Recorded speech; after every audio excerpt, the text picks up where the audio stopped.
À la page santé ce matin avec vous, Daryl Mélégan-Fagla, bonjour. Bonjour, Epiphane, bonjour à tous. Voilà, ce mardi, on va s'intéresser à une affection gynécologique. Il s'agit de la vulvite. Elle se caractérise par une inflammation de la vulve. Exactement, la vulvite est une maladie propre à la femme et est caractérisée par une inflammation de la vulve, comme vous l'avez dit, des organes génitaux externes qui comprennent les grandes lèvres, les petites lèvres, le clitoris, une infection de la vulve chez la femme. Il faut dire aussi que la vulve est la partie externe de l'appareil génital de la femme que l'on voit à l'œil nu. On n'a pas besoin de fouiller dès que la femme est nue avant de rentrer dans le vagin. C'est ce que nous voyons. Donc, c'est un organe externe génital de l'appareil de la femme. Et quels sont donc les facteurs de risque de la vulvite? Alors, il existe plusieurs facteurs de risque, plutôt des facteurs qui exposent la femme à cette maladie, c'est-à-dire la vulvite. Il y a des facteurs qui sont liés à la femme elle-même, des facteurs liés à des bactéries, c'est-à-dire des virus, des champignons qui agressent donc cette partie de l'appareil génital, et le facteur contaminant. La vulve est exposée au milieu extérieur.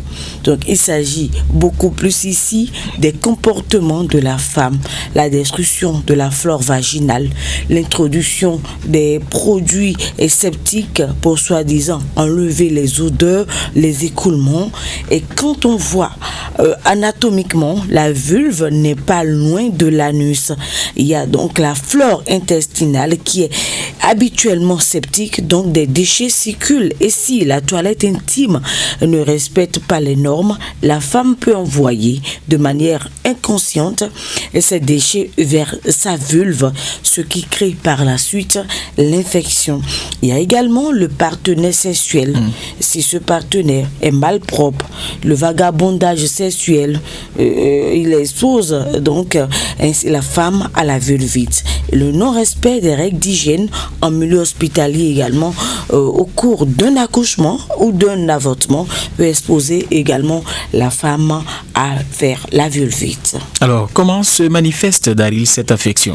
Et en ce qui concerne les manifestations d'une vulvite, Epiphane Chabi, il y a des démangeaisons. D'abord, a priori, il y a les prurites, c'est-à-dire ça gratte beaucoup. Et à force de gratter, ça laisse des lésions et des plaies. Et en ce moment, la vulve sera enflammée, d'où la vulve peut se gonfler. Il y aura des rougeurs qui sont très douloureux au cours donc d'une miction d'urine. Il y a d'autres signes associés. Il y a la vaginite, ça gratte au niveau du vagin. Les virus quittent la vulve pour le vagin et là, c'est déjà compliqué.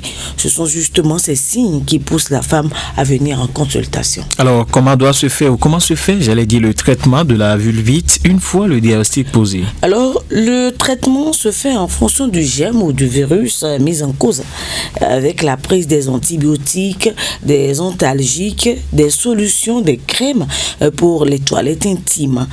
Mais attention, la femme ne doit pas céder à l'automédication. Elle doit faire recours forcément à une gynécologue ou sage-femme pour un traitement efficace.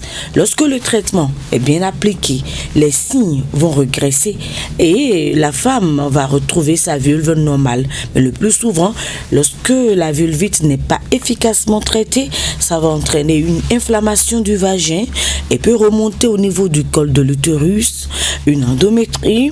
Les microbes ou germes peuvent remonter encore et toucher les trompes ou les ovaires. Vous voyez toutes ces complications. Et à ce niveau-là, c'est déjà compliqué pour la femme parce que le germe peut se retrouver dans la cavité abdominale, dans le sang. Et finalement, on parle de septicémie ou l'infertilité. Donc, la vulvite est directement liée à un manque d'hygiène intime, mais le partenaire sexuel peut aussi contaminer la femme. Voilà, on va terminer avec quelques conseils à l'endroit de la jeune fille et la femme en général. Oui, la femme doit assurer son hygiène intime. C'est très important. Une toilette intime ne veut pas dire qu'il faut chercher des solutions, des savons pour les introduire dans le vagin. Non, attention, il ne faut pas tout racler. L'intimité passe déjà par la vulve. Et la vulvite peut être simplement évitée lorsque la femme prend sa douche habituelle. Après les selles, il ne faut jamais nettoyer le derrière vers l'avant. C'est très important. Pas besoin de laver le vagin avec du savon. Attention, il est déconseillé aussi de mettre le doigt dans le vagin. Le vagin s'auto-nettoie.